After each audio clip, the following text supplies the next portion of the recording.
Hello students, आप सब कैसे हो। आज मैं आपके साथ डिस्कस करने जा रही हूँ under absorption and over absorption of overhead. Absorption किसे कहते हैं आप सभी को पता है, ठीक है। जैसे कि आपको पता है कि सारे स्टेप्स, जैसे कि हमने सबसे पहले किया एलोकेशन। ओवरहेड को हम एक स्पेसिफिक प्रोडक्शन डिपार्टमेंट में क्या कर देते हैं, पता है कि इसी डिपार्टमेंट के खर्चे हैं, उसको एलोकेट कर देते हैं। दूसरा प्रोसेस क्या होता है, अपोर्शनमेंट, मतलब कि उसके डाल दिया, मतलब कि बांट दिया, अलग अलग प्रोडक्शन डिपार्टमेंट में बांट दिया, उसको हम क्या कहते हैं, अपोर्शनमेंट। और री अपोर्शनमेंट क्या होता है, जिसमें सर्विस डिपार्टमेंट ओवरहेड के खर्चे प्रोडक्शन डिपार्टमेंट को बांट देता है, उसको हम क्या कहते हैं, री अपोर्शनमेंट। और लास्ट हमारा टॉपिक क्या था, एब्जॉर्ब, उस डिपार्टमेंट ने कितने खर्चों को अब्जॉर्ब कर लिया है, उसको हम कहते हैं अब्जॉर्प्शन। तो हम इसी टॉपिक को आगे कंटिन्यू करते हुए कि क्या होता है under absorption and over absorption. नाम से ही पता चल गया, जिस डिपार्टमेंट ने वो सारे ओवरहेड एब्जॉर्ब किए हैं, यदि उसने एक्चुअल में, देखो, एक्चुअल में जितने उसको ऑब्जॉर्व करने चाहिए थे उससे कम ऑब्जॉर्व कर लिए उस डिपार्टमेंट में, तो उससे कम डाले गए हैं, है ना। तो उसको हम क्या कहेंगे, अंडर एब्जॉर्प्शन, है ना।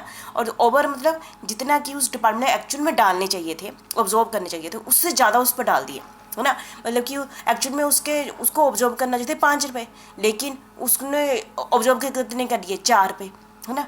तो उसको हो गया अंडर एब्जॉर्प्शन। यदि एक्चुअल के साथ कंपेयर करेंगे ना, और यदि दूसरा, यदि उसको 5 रुपये डालने थे उस डिपार्टमेंट में और उसको डाल दिए कितने, 6 रुपये उसने ऑब्जॉर्व कर दिए, तो इसका मतलब क्या गया, ओवर एब्जॉर्प्शन होगी। मतलब कि हम तो ये चाहते हैं ना, जिस डिपार्टमेंट के जितने खर्चे हैं वो जितना बेनिफिट उसने उठाया उतना ही ओवरहेड का खर्चा उसके ऊपर पड़े, ठीक है। यदि वो जितना खर्चा एक्चुअली में पड़ना चाहिए था उससे ज़्यादा पड़ जाता है तो उसको ओवर कहेंगे, उससे कम पड़ जाता है, ऑब्जॉर्व कर लेता है, उसको हम कहते हैं अंडर एब्जॉर्प्शन कहते हैं, ठीक है। इसको फिर भी, क्योंकि जो अंडर एब्जॉर्प्शन है या ओवर एब्जॉर्प्शन है वो तो टॉपिक हम तभी समझेंगे जब हम ये दो टर्म अच्छे से समझाएं।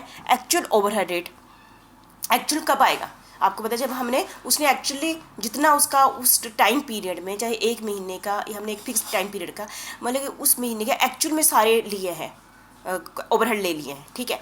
और तब एक्चुअल ओवरहेड रेट जितना चाहिए था उतना ही आ गया है, तब तो कोई उसको हम कहते हैं एक्चुअल ओवरहेड रेट। फिर भी हम इसको डिटेल में कर लेते हैं। Actual overhead rate is that which is based on actual amount of the overhead, मतलब एक्चुअल ओवरहेड टू अब्जॉर्ब, उसने एक्चुअल अमाउंट अब्जॉर्ब किया है प्रोडक्शन डिपार्टमेंट ने, एंड एक्चुअल क्वांटम और value of base selected such as, उसका base क्या select किया गया था, जैसे हमने बहुत सारे बेस ओवरहेड रेट के यूज़ किए ना, direct wages, material cost, machine hour, direct labour, बड़े सारे बेस किए ना। और एक्चुअल ओवरहेड मतलब क्या क्या होता है, उतना ही अमाउंट जितना एक्चुअली में बनता था उतना किया है, ठीक है। और मेन ड्रॉबैक क्या है इसके, इसमें हिस्टोरिकल इन नेचर, क्योंकि जब होगा खर्चे पड़ेंगे उसके बाद ओवरहेड रेट निकलता है, ठीक है, तो इसमें टाइम लग जाता है, ठीक है। और कॉस्ट कंट्रोल करने में ये वाला method actual overhead rate suitable नहीं होता, इसलिए हम एक्चुअल रेट यूज़ कम करते हैं। और प्री डिटरमाइंड रेट क्या होता है, जो कि एक्चुअल हो डालने से पहले, प्री मतलब पहले ही डिसाइड कर लिया है, हुआ नहीं, जैसे ना बजट बना लिया, बजटेड, है ना। Pre determined rate is based on anticipated amount of overhead and the anticipated quantum of the base. It is worked out by dividing the estimate of the overhead by estimate value of the base before actual production. चलो मैं इतना नहीं आपको कहूँगी, आपको पहले ही पता है एक्चुअल ओवरहेड रेट क्या हुआ, जितना ऑब्जर्व करना चाहिए था उसको एक्चुअल हो गया, जितना हमने पहले डिसाइड किया था, कम भी हो सकता है ज़्यादा भी हो सकता है। हम जैसे थे ना, क्योंकि हम ये सोच लेंगे घर का खर्चा मार्च महीने में 5,000 होगा, और सचमुच 5,000 ही खर्चा हुआ मार्च महीने का, तो उसको कहेंगे एक्चुअल, है ना। और यदि हम कहते हैं कि मार्च महीने का खर्चा 5,000 होगा और जब हमने देखा मार्च महीने का खर्चा 6,000 हो गया, तो मतलब प्री हमने पहले डिसाइड कर दिया, है ना।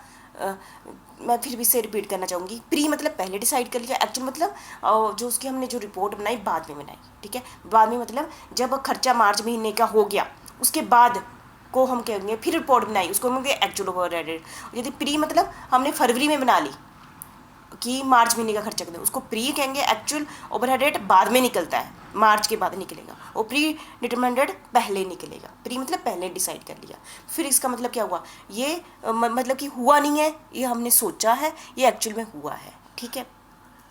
अब दोनों चीज़ें टॉपिक क्लियर है, तो तब इन दोनों टॉपिकों के क्लियर होने के बाद ही हम देखेंगे कि अंडर एब्जॉर्प्शन ओवरहेड किसे कहते हैं, ओवर एब्जॉर्प्शन, जब एक्चुअल ओवरहेड रेट, है ना, ज़्यादा है और प्री डिटरमाइंड रेट से ज़्यादा है, मतलब कि इसका मतलब क्या हुआ, एक्चुअल ओवरहेड रेट ज़्यादा है और प्री डिटरमाइंड रेट से, तो क्या होगा, पीरियड से क्या होगा, हमने तो not fully recovered in the cost of job, है ना। तो इसका मतलब कि हमने उससे एक्चुअल में खर्चा कितना हुआ 5 रुपये, और हमने कहा कितना रेट लगाया 4 रुपये, है ना। तो इसका मतलब हमने उसको कम लगाया है, होना कितना चाहिए था 5 रुपये।